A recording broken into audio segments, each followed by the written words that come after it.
Genius academy की ओर से online classes में आपका हार्दिक स्वागत करता हूँ।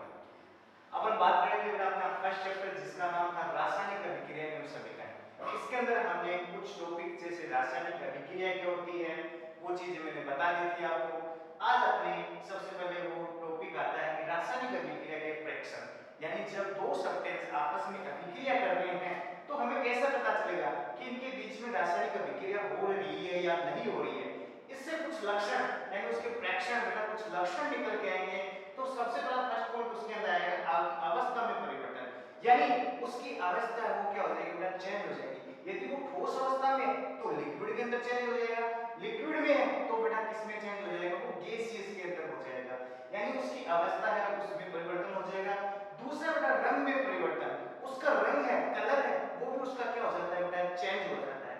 थर्ड बेटा तापमान में परिवर्तन, यानी उसका टेम्परेचर है, यदि बेटा कोई पानी है वो 100 डिग्री के बॉइल यानी 100 डिग्री सेंटीग्रेड पे आपका क्या हो रहा है, बॉइल हो रहा है, तो यदि रिएक्शन होगी तो बेटा कुछ पदार्थ ऐसे होते हैं जो क्या करते हैं, उनको टेम्परेचर की कम की आवश्यकता होती है, जबकि कुछ सब्सटेंस में कुछ पदार्थ ऐसे होते हैं जिनको ज्यादा अपने पास क्या होती है, ज्यादा टेम्परेचर की आवश्यकता होती है, तो उसके तापमान में परिवर्तन हो जाएगा। और लास्ट अपने पास में आएगा गैस का उत्सर्जन, यानी गैसों का आदान प्रदान भी होगा। किसी को गैस, किसी में गैस है वो क्या होगी आपकी ज्यादा निकलेगी, जबकि किसी में है क्या होगी आपकी कम निकलेगी। ये सब होते हैं रासायनिक अभिक्रिया के फ्रैक्शन, यानी जब दो पदार्थों के बीच में अपन क्या करवाएंगे, रिएक्शन करवाएंगे तो ये चेंजमेंट देखने को मिलेंगे। उसके बाद में अपना टॉपिक आता है रासायनिक अभिक्रिया को प्रदर्शित करना। आप ये कहते हैं कि रासायनिक अभिक्रिया तो नहीं दो पदार्थों के बीच में, लेकिन हम उसको कैसे प्रदर्शित कर सकते हैं। तो बेटा देखो यहाँ पर मैंने एक रासायनिक अभिक्रिया ली है अपना, जिंक प्लस सल्फ्यूरिक अम्ल equal to zinc sulphate plus hydrogen, यानी बेटा इसको मैंने अपने फॉर्मूले के रूप में लिख दिया, जैसे Zn यानी जिंक हो गया प्लस H2SO4, ये H2SO4 के आपके पास में सल्फ्यूरिक अम्ल है, और बेटा आगे एरो का निशान ZnSO4 प्लस के H2।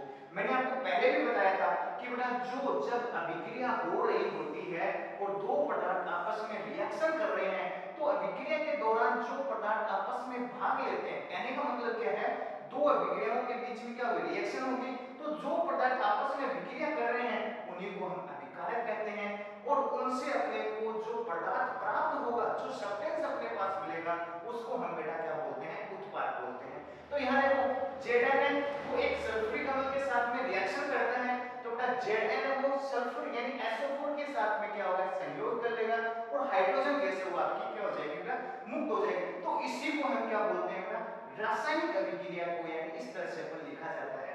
पहले अपने पास में जिंक प्लस सल्फ्यूरिक अम्ल यानी पहला सब्सटेंस, फिर दूसरा सब्सटेंस, फिर एरो का निशान लगाकर इन दोनों से जो रिएक्शन हुई, जो प्रोडक्ट बना वो यहाँ, और उसके बाद में हाइड्रोजन गैस है। देखो यहाँ देखो मैंने कहा आपको क्या कहा कि कोई ना कोई गैस का क्या होगा, उत्सर्जन होगा, तो यहाँ देखो कौन सी गैस निकल गई, हाइड्रोजन है। ऐसे बहुत सारी है, नाइट्रोजन है, ऑक्सीजन है, मीथेन है, बहुत सारी गैस है, उनका क्या होता रहता है, उत्सर्जन होता रहता है। उसके बाद में आता है रासायनिक समीकरण। देखो रासायनिक अभिक्रिया रासायनिक समीकरण द्वारा निरूपित की जाती है, यानी जो आपकी रासायनिक ये अभिक्रिया है ये बेटा इस समीकरण के द्वारा ही लिखी जाएगी।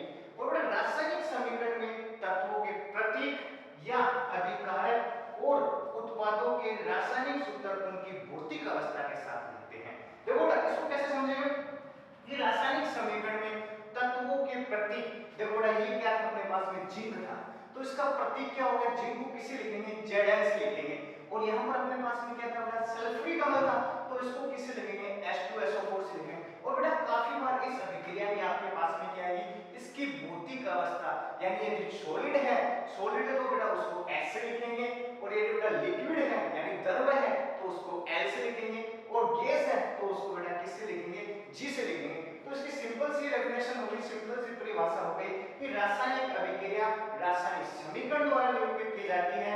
रासायनिक समीकरण में तत्वों के प्रतीक, अभिकारक और उत्पादक रासायनिक सूत्रों की भौतिक अवस्था के साथ में होती हैं। तो देखो बेटा अपने पास में क्या हो गया कि रासायनिक अभिक्रिया में आवश्यक परिस्थितियां जैसे ताप, दाब, उत्प्रेरण आदि को तीर के निशान के ऊपर या नीचे लिखे जाते हैं, यानी जब बेटा दो सब्सटेंसों के बीच दो अपने पास में है, ये तत्व है, इनके बीच में क्या होगी, अभिक्रिया होगी, तो बेटा उसको कितने टेम्परेचर की आवश्यकता होती है, कितना टेम्परेचर घटता है, या उसकी अवस्था ठोस से लिक्विड में चेंज हुआ या लिक्विड से गैस में चेंज हुआ, वो सब इस अभिक्रिया यानी तीर के निशान के ऊपर यानी यहाँ तो क्या था, इस तीर के निशान के ऊपर का टेम्परेचर लिखा जाता है आपका, ठीक है।